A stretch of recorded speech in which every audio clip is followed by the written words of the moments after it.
Al-Fatihah. A'udzubillahi minasyaitonirrajim. Bismillahirrahmanirrahim. Alhamdulillahirabbil alamin arrahmanir rahim maliki yaumiddin. Iyyaka na'budu wa iyyaka nasta'in. Ihdinas siratal mustaqim. Siratal ladzina an'amta 'alaihim ghairil maghdubi 'alaihim waladdallin.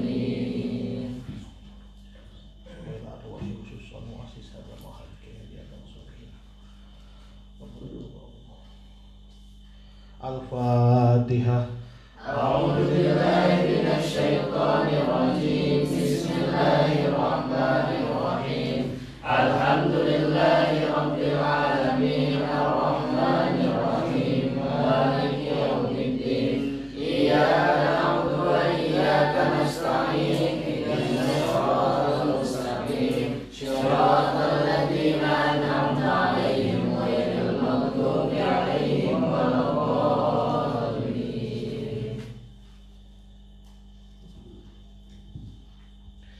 Li khamsatun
Bismillahirrahmanirrahim. Di malam ke-4 5 Ramadan ini, alhamdulillah bisa berkumpul dalam rangka pengajian Ramadan secara online dan secara langsung di Pondok Khotimah. Mudah-mudahan di awal Ramadan ini puasa kita diterima oleh Allah Subhanahu wa taala. Amin. Dan dengan puasa ini Allah corona agar cepat segera berlalu. Amin ya Allah ya Rabbal alamin. Baik, untuk pertemuan kali ini kita akan mulai ke hadis yang ke-20, hadis arba'in. Hadis nomor 20.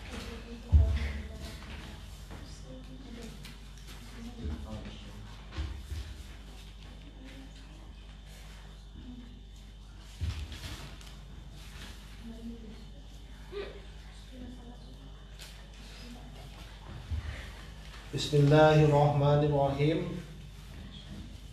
An Abi Mas'udin Uqbah bin Amri wal Ansari al-Badri radhiyallahu anhu qala Rasulullah sallallahu alaihi wasallam, inna mimma adrakan nas min kalamin nubuwatil ula idza lam tastahi fasna ma syi'ta. Rawahu Bukhari. Hadis yang ke-20 dari hadis arba'in. An Abi Mas'udin, dari Abi Mas'ud Uqbah bin Amri wal Ansari al-Badri radhiyallahu anhu, semoga Allah meridhoinya. Amin ya Allah ya Rabbal alamin. Berkata, jadi hadis ini dari Abi Mas'ud Uqbah bin Amri al-Ansari al-Badri radhiyallahu anhu. Nah, Abi Mas'ud Uqbah bin Amri al-Ansari al-Badri ini merupakan sahabat baginda Rasulullah sallallahu alaihi wasallam yang paling terkenal di zamannya, sehingga beliau dekat dengan Nabi Muhammad SAW. Uqbah bin Amir al-Ansori, di sini dikatakan ada lafaz al-Ansori, artinya beliau sahabat Nabi yang merupakan dari golongan Ansor. Ada berapa golongan? Ada dua. Pertama Muhajirin, kedua Ansor. Al-Ansor ini terbagi dua. Jadi sahabat Ansor ini merupakan sahabat yang tinggal di Madinah. Kalau Muhajirin sahabat yang ikut hijrah dengan Nabi dari kota Mekah ke kota Madinah. Kalau Ansor ini dia yang sudah tinggal di Madinah. Ansor ini terbagi menjadi dua, ya, dua bagian. Pertama Al-Ansor Aus dan Al-Ansor, kaum Al-Ansor Al-Khazraj. Nah, Uqbah ini menurut ulama dia bagian dari pada sahabat Al-Ansor dari golongan Khazraj, ya. Kemudian juga di sini dikatakan ada Al-Badri, artinya Masya Allah, Uqbah bin Amir ini merupakan orang yang ikut perang Badar. Perang Badar yang terjadi di bulan Ramadan, seperti sekarang bulan Ramadan, bulan yang penuh berkah, bulan yang penuh mulia. Itu terjadi pada tanggal 17 Ramadan tahun kedua Hijriah. Sahabat-sahabat yang tergolong menjadi sahabat perang itu merupakan sahabat yang paling istimewa. Maka kita banyak sekali sholawat yang li ahlil badriyah Allah. Kumaha sholawatna? Salatullah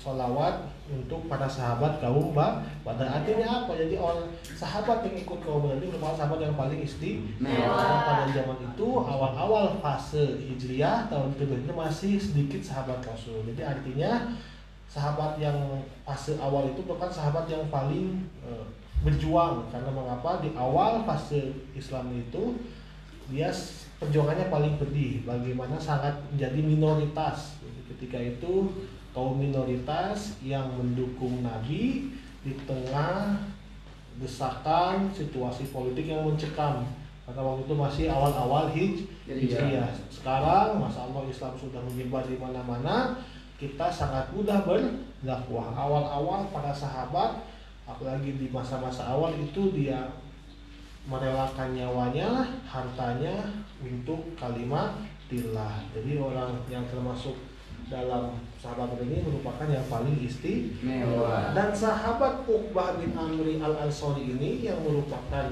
hadis ke-20 ini, dia juga merupakan yang ikut dalam baiat Aqobah yang kedua. Jadi diriwayatkan juga kenapa disebut dengan Al-Badri. Pertama ikut perang Badar, kedua ulama mengatakan bahwa Uqbah bin Amr al-Ansori ini juga tinggal di kota Badar. Kota Badar ini dekat dengan kota Madinah Al-Munawwarah, jaraknya 150 km. Makanya ketika musim-musim umroh sekarang sudah banyak yang ingin lihat ke Badar karena jaraknya dekat dari kota Madinah menuju kota Badar 150 km. Kalau di sana jalannya lurus, jalan tol, ditempuh dengan waktu sekitar 2 jam, bahkan paling cepat 1 jam setengah karena jaraknya 150 km.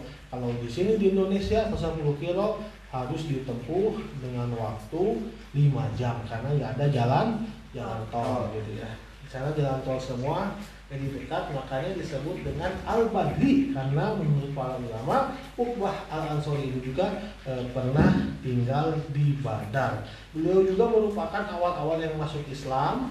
Nah, Uqbah Al-Ansori Al-Badri ini juga Masya Allah dia sangat terkenal. Jadi sahabat Uqbah ini sangat terkenal pada zaman Sayyidina Ali bin Abi Thalib. Terkenal dengan apa? Beliau ini merupakan sahabat yang paling terkenal dengan orang yang paling sering membebaskan hamba sahaya. Karena pada waktu itu orang mulia adalah orang yang membebaskan hamba sahaya. Derajatnya tinggi orang yang membebaskan hamba sahaya. Karena Islam dia anti perbudakan. Islamlah yang menyebarkan ke seluruh dunia, menghapus perbudakan. Nah, ini sahabat Uqbah ini dia paling sering membebaskan hamba sahaya. Sekarang dulu ya ketika zaman Rasul orang yang tidak mengikuti sumpah, ingkar janji, maka dibayar dengan harus dihukum dengan membebaskan hamba sahaya. Orang yang berhubungan ketika di bulan suci Ramadan hukumannya harus dengan membebaskan hamba sahaya. Artinya di sini membebaskan hamba sahaya ini merupakan ibadah yang paling mulia, karena inti daripada merupakan ajaran Islam ini bagaimana membebaskan hamba sahaya. Alhamdulillah sekarang sudah tidak ada lagi perbudakan, sudah hampir 1000 tahun sudah tidak ada lagi perbudakan. Ini merupakan dari ajaran baginda Rasulullah SAW. Satu lagi ada banyak kalau kita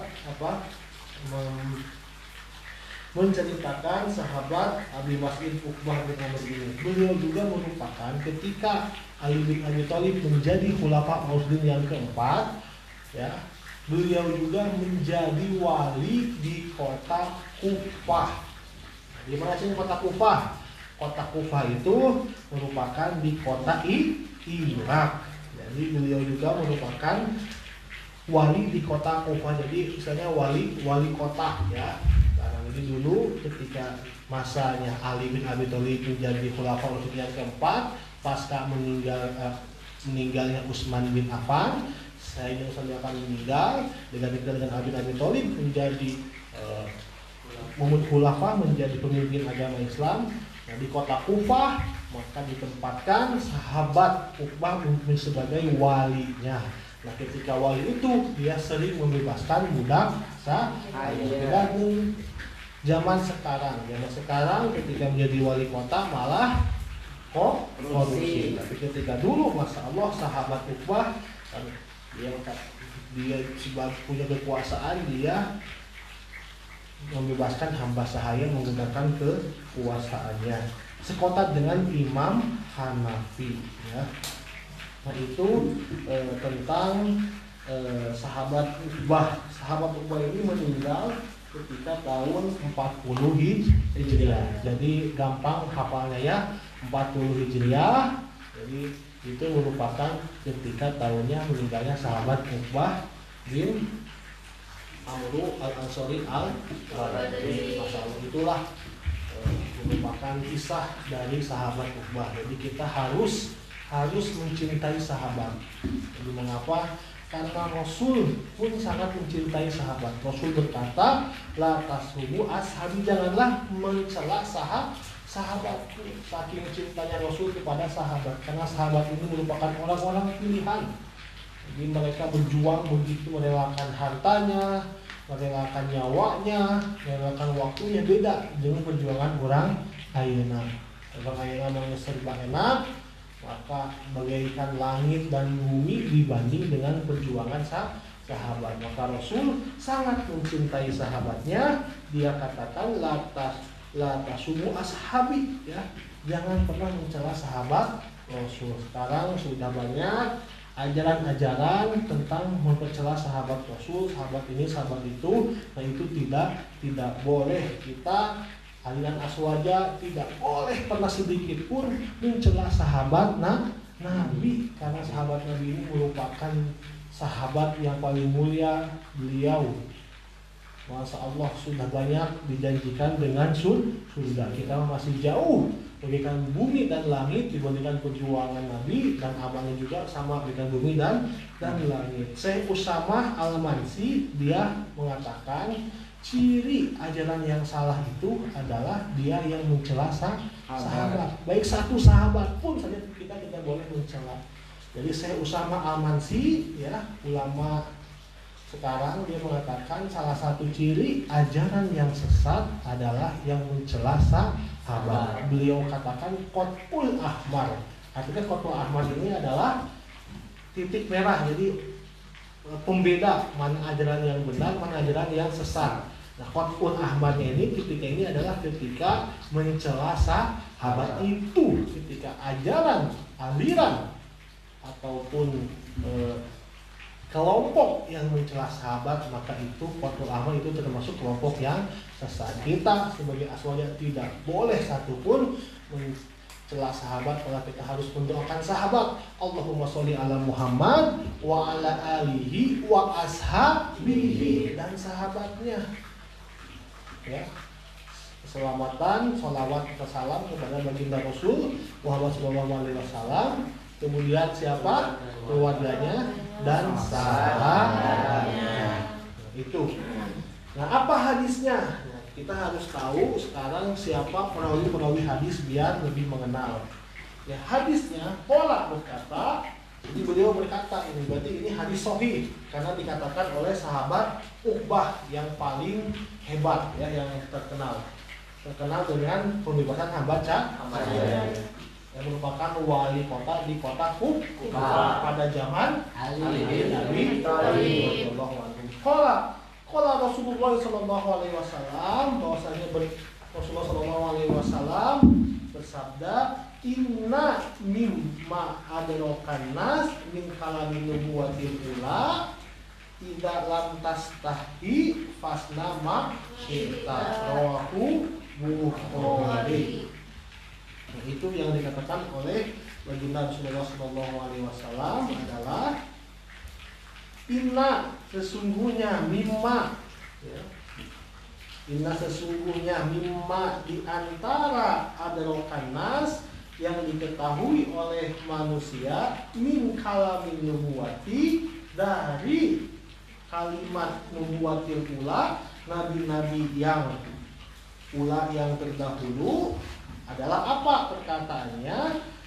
Idlam tastahi fasna ma syi'ta.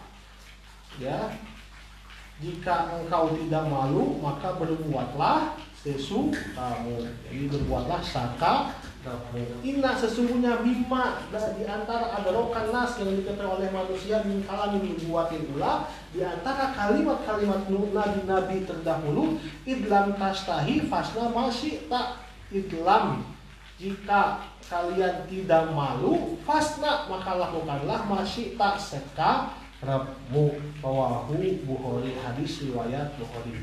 Jadi hadis ini hadis tentang malu. Hadis tentang apa? Malu. Jadi itu ya.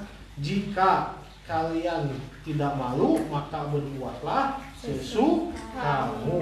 Jadi idlam tastahi, jika kalian tidak malu, fasna maka berbuatlah masyita sesukamu. Jadi berbuatlah sesukamu. Jadi kenapa? Ya. Ini diantara kalam nubuwatil ula, diantara apa? Ucapan-ucapan para nabi yang terdahulu. Di sini dikatakan nabi terdahulu itu merupakan Nabi Sawai, Nabi Nuh, Nabi Ibrahim, Idris, Ishak, ya, dan seterusnya Nabi Musa. Nah, karena mengapa? Tanda risalah kenabian itu merupakan tentang malu. Jadi malu ini merupakan risalah dari kenabian. Orang yang mengenal kenabian adalah tumbuhnya rasa malu. Jadi ketika dari zaman dahulu sampai zaman sekarang ya, kenabian itu yang mengikuti risalah kenabian itu adalah mereka yang tumbuhnya rasa malu. Nah, itu untuk terhadap rasa malu. Kemudian dikatakan malu ini ada dua macam. Malu terhadap hak manusia dan malu terhadap hak Allah Subhanahu wa ta'ala. Bagaimana malu terhadap Allah Subhanahu wa Ta'ala? Tingkatan yang paling tinggi dalam iman ketika kita merasa terus diawasi oleh Allah Subhanahu wa Ta'ala. Ya, jadi ketika kita merasa diawasi oleh Allah Subhanahu wa Ta'ala, menjadi kita malu, nah itulah merupakan iman yang paling tertinggi. Di akhirnya arek ka mana? Arek ka katakan arek belanja, ya, belanja diamanahi di pasien artos 10.000, ya. Datang ke restoran, dia yang katakan ku Pak Kiai teh nyuruh pangmesenkeun log 10 kilo di pasien artosna, kemudian di pasien artosna dongkap ke toko, padahal Pak Kiai tak apal harga no, tapi Allah ningali, Allah langsung ulinya, itulah timbul rasa malu kita, itulah derajat iman yang paling tinggi. Kita merasa diawasi oleh Allah Subhanahu wa Ta'ala sehingga kita melakukan amalan-amalan yang takwa. Itulah. Kemudian yang kedua, malu yang merupakan hak dari manusia. Itu yang paling simpel. Jadi contoh ayeuna nuju ngaos kieu, saya namanya teh Dani, kemudian Dani nuju ngaos kalah sare di dieu, tah eta mata teu boga ka era. Eta malu dari hak manusia. Eta nu teu boga ka era. Kemudian malu juga dalam kitab-kitab dikatakan malu itu ada dua, malu yang tumbuh di diri sendiri, malu yang diciptakan. Nah, ini malu yang diciptakan ini kita harus benar-benar bisa menjadi diri kita ini gampang malu, ya. Karena malu itu ada dua, malu yang benar-benar malu, malu yang salah. Jadi al-haya al-madhum, malu yang tercela, ya. Banyak sekali di zaman sekarang ini al-haya al-madhum, malu yang tercela. Contoh, Neng, kenapa masih belum di kerudung? Aduh malu karena masih kecil, nanti kalau sudah besar baru akan di kerudung. Nah, ini merupakan al-haya al-madhum, malu yang tercela. Banyak sekali jang kunaon masih pakai celana pendek, lamun ulin tehnya padahal geus gede. Era itunya engkewe lamun geus gede pakai celana pendek ini al-haya al-madhum. Tapi karena kita harus ciptakan bagaimana tumbuhnya rasa malu di dalam diri kita sendiri. Jadi ini merupakan perkataan dari kalimat nubuwatil ula. Jadi intinya di malu ya. Jadi malu lama hidup tapi tidak ibadah. Nah, ini malu yang betul, ya. Malu banyak harta tapi nggak sedekah. Nah, ini merupakan malu yang betul. Ingat, jangan menjadi malu al-haya al-madhum, malu yang tercela. Ini yang suka menjadi alasan semua orang dengan malu, karena malu merupakan ibadah hati. Kemudian banyak sekali ulama mengatakan bahwasanya iman itu bagaikan pohon yang mempunyai akarnya banyak. Pohon yang punyai pucuk paling tinggi, kemudian di bawahnya ada akar yang banyak. Ulama mengatakan ada 73 sampai 79 bagian daripada iman. Yang paling tertinggi yaitu la ilaha illallah. Kemudian yang paling terendah, akar yang paling terendah adalah qat'ul adab anito. Ya, itu merupakan apa? Miceun. Di jalan, dibuang paku, buang batu di jalan, yang itu merupakan qat'ul adab, itu merupakan malu yang apa? Tingkat iman yang paling rendah. Yang paling tinggi apa? La ilaha illallah. Yang paling rendah qat'ul adab. Nah, kemudian ada 73 bagian kitab apa? Ya, sebagian lagi Rasul mengatakan al-haya'u subatun minal iman. Malu merupakan sebagian dari iman. Malu di sini merupakan bagian dari iman. Bisa dipahami? Ya, itu merupakan tentang malu. Jadi inlam tastahi, lamun hingga malu pasna maksudnya, maka lakukanlah sekarang. Dalam hadis ini ada dua makna. Satu perintah kepada kita, kedua larangan juga kepada kita. Jadi ini nyindiran gitu ya. Jadi Rasul betul kita harus betul-betul menciptakan rasa malu di dalam diri kita pribadi ya. Masya Allah, ini hadisnya hadis rawahu Bukhari dan diriwayatkan oleh Uqbah bin Amir al-Ansari al-Badri. Masya Allah, sahabat Uqbah ini kita harus meniru beliau. Pertama, orang yang sering membebaskan hamba cahaya, orang yang ikut perang Badar, kemudian merupakan golongan dari kaum Ansor al-Hodna itu. Kemudian juga dia menjadi wali kota di kota Kufah. Itulah maka kita harus betul-betul mengamalkan hadis ini, ciptakan rasa malu di dalam hati kita, karena dengan adanya rasa malu maka iman kita akan stabil, iman kita akan meningkat.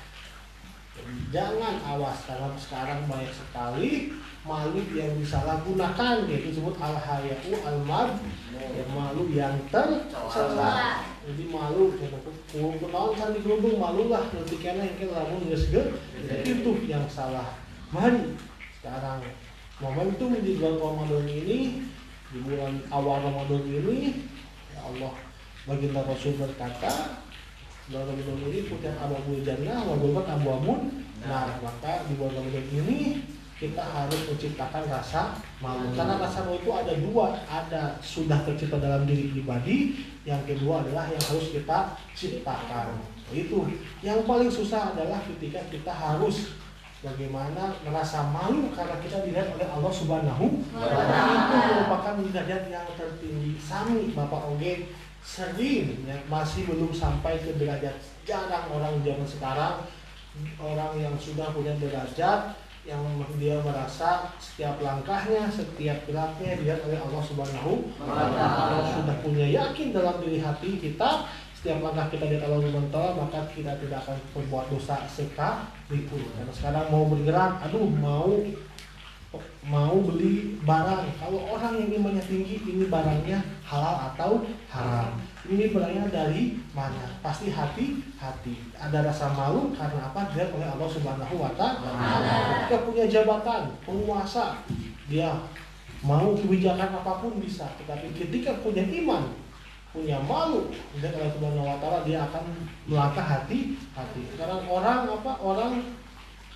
tukang beberes, tukang sasapu di jalan, dia bisa saja nyapu seenaknya saja, ya, karena tidak dilihat oleh pemerintah, oleh mandor. Tapi kalau punya rasa malu di dalam hati, merasa dilihat oleh Allah Subhanahu wa Ta'ala, pasti kerjaannya akan beres. Semua unsur, baik pejabat, baik orang pinggiran, orang miskin, semuanya sama. Yang penting punya rasa malu sehingga mencakup iman kita menjadi meningkat.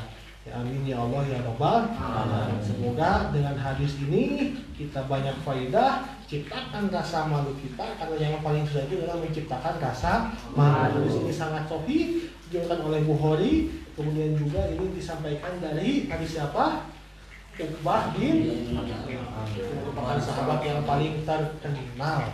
Ya, Masya Allah, itu hadis yang ke-20. Kemudian kita lanjut hadis ke-21. Bismillahirrahmanirrahim. Al-hadis hadi wal ishrun. An Abi Amrin wakila Abi Amrata Sufyan bin Abdillah radhiyallahu anhu qala qultu ya Rasulullah qul li fil Islam qawlan la as'alu anhu ahadan ghairaka qala qul amantu billah sumastaqim rawahu Muslim.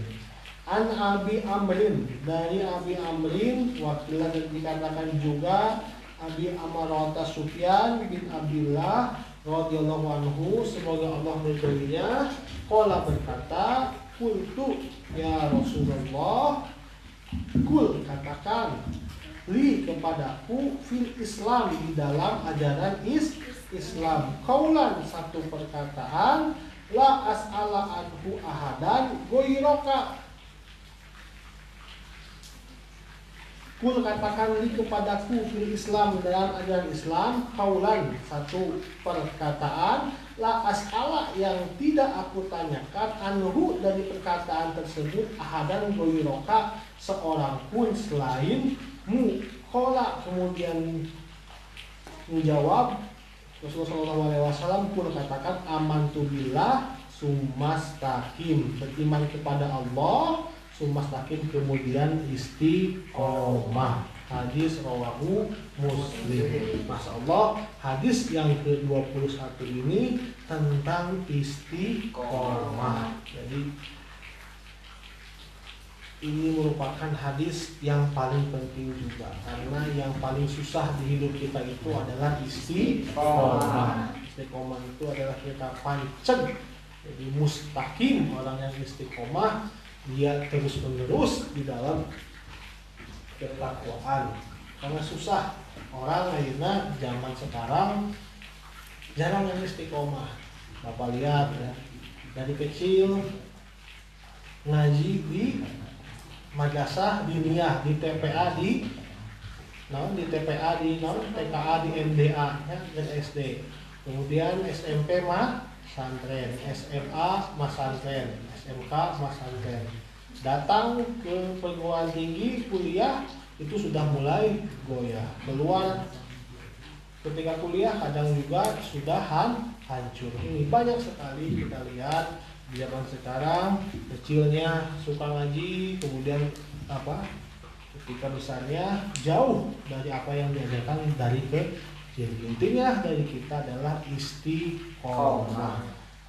Puluhan tahun belajar percuma kalau tidak istiqomah. Istiqomah ini merupakan yang paling susah bagi semua orang, bagi bapak, bagi semuanya. Istiqomah yang harus kita usahakan agar kita terus istiqomah. Ada tiga cara agar kita untuk istiqomah. Ada 3 cara agar kita untuk istiqomah. Pertama adalah pilihlah teman bergaul. Ini yang paling menentukan agar kita istiqomah adalah pilihlah teman bergaul. Artinya apa? Kita harus memilih siapa teman-teman yang baik, karena seorang teman akan menentukan siapa dia. Jadi gampang sekali kita mau menilai si A, kita lihat dulu siapa si B. Jadi kita mau menilai si A, wah si B nya orang baik, maka si A akan jadi orang baik. Kita mau menilai si A, kemudian si B nya orang jahat, maka akan jadi orang jahat. Jadi kalau mau kita melihat seseorang, ya kita harus lihat siapa temannya, ya. Jadi gampang sekali karakter seseorang bisa ditentukan dengan siapa temannya. Itu istiqomah, kita harus benar-benar cari pilih teman untuk bergaul kita, karena itu sangat menentukan, apalagi masa-masa belajar sekarang. Kemudian yang kedua adalah lingkungan, faktor lingkungan. Ya, alhamdulillah lingkungan pesantren merupakan salah satu agar menumbuh kita mempunyai sifat istiqomah. Lingkungan. Jadi yang pertama tadi adalah teman. Orang yang dekat dengan orang tukang parfum pasti akan tercipat harumnya. Orang yang dengan bergaulnya dengan jengkol maka akan tercipat bau jengkol. Itu ya. Jadi siapa? Yang kedua lingkungan. Lingkungannya, katakan lingkungannya lingkungan bersih, maka akan ikut bersih, karena kita itu merupakan seleksi alam. Lingkungannya amburadul maka jadi amburadul. Di lingkungan juga menentukan bagaimana kita istiqomah. Dan yang terakhir adalah doa.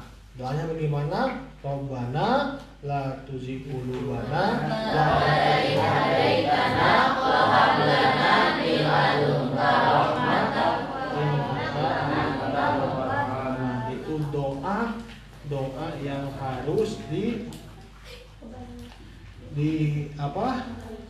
diucapkan setiap sholat doa ya. Jadi agar kita terus istiqomah ya. Karena istiqomah merupakan hal yang paling sulit dalam hidup. Jadi kita yang pertama pilih teman bergaul, yang kedua pilih lingkungan, sering hadir di majelis ilmu, lingkungan ilmu, jangan sering hadir di majelis yang tidak sehat. Dan yang terakhir yaitu doa. Rabbana la tuzigh qulubana ba'da idh hadaitana wa hab lana min ladunka rahmatan innaka antal wahhab. Itu silahkan amalkan mumpung sekarang di bulan Ramadan, perbanyaklah doa itu. Karena mengapa Ramadan ini merupakan momentum kita. Allah ciptakan 12 bulan. Di antara bulan tersebut ada bulan yang paling istimewa yaitu bulan Ramadan. Ada hari yang istimewa yaitu hari Jumat. Kenapa Allah ciptakan Ramadan ini? Karena agar kita ya meningkatkan amal kita. Karena orang Ramadan itu banyak yang jadi rajin ngaji Al-Qur'an, lebih banyak rajin sholat tahajud, sholat tarawih, sholat duha. Nah, ketika habis Ramadan itu harus istiqomah. Ini momentum di Ramadan, silahkan perbanyak doa Rabbana la tuzigh qulubana itu. Dan kemudian juga karena sekarang kita dihadapi dengan situasi 100 tahunan yaitu wabah corona COVID-19. Nah, ini juga harus perbanyak. Tadi doanya apa? Allahumma anfa'na bala wal waba wal basya wal munkar wal corona dan lainnya ya. Ini perbanyak doa istiqomah ini karena kita belajar hadis yang ke-21 tentang istiqomah.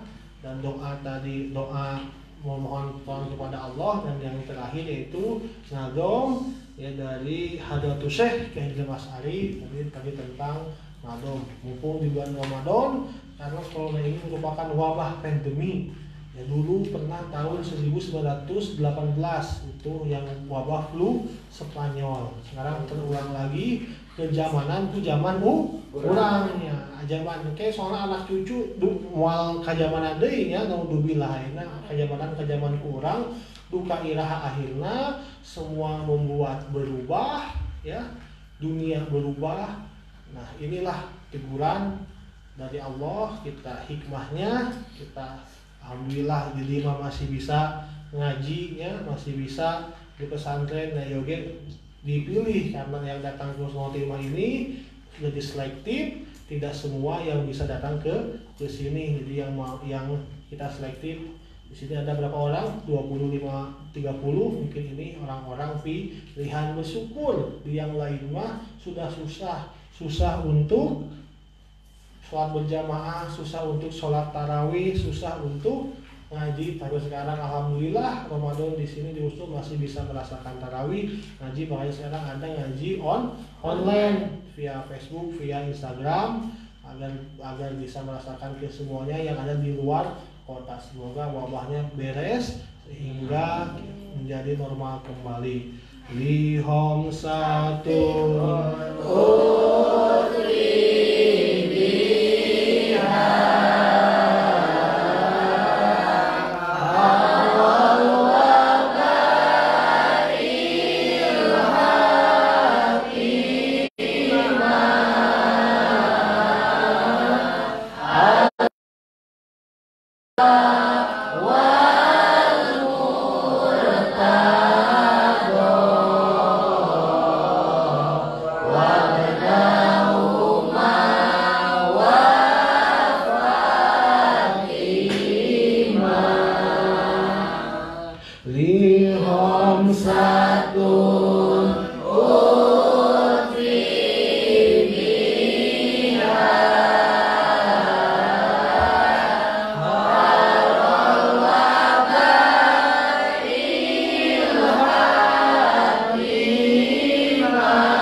menjadi sahabat Uqbah bin Amri al-Ansari al-Badri, dan jangan pernah kita mencela sahabat pun. Kemudian juga kita ciptakan rasa malu. Dan yang hadis kedua satu tentang istiqomah. Pertemuan mungkin cukup sekian. Nanti dilanjut besok hadis ke-21 dan hadis ke-22. Semoga kita semua diberi kesehatan dan kita bisa mengamalkan hadis ini. Amin ya Allah ya Rabbal alamin. Subhanakallahumma wa bihamdika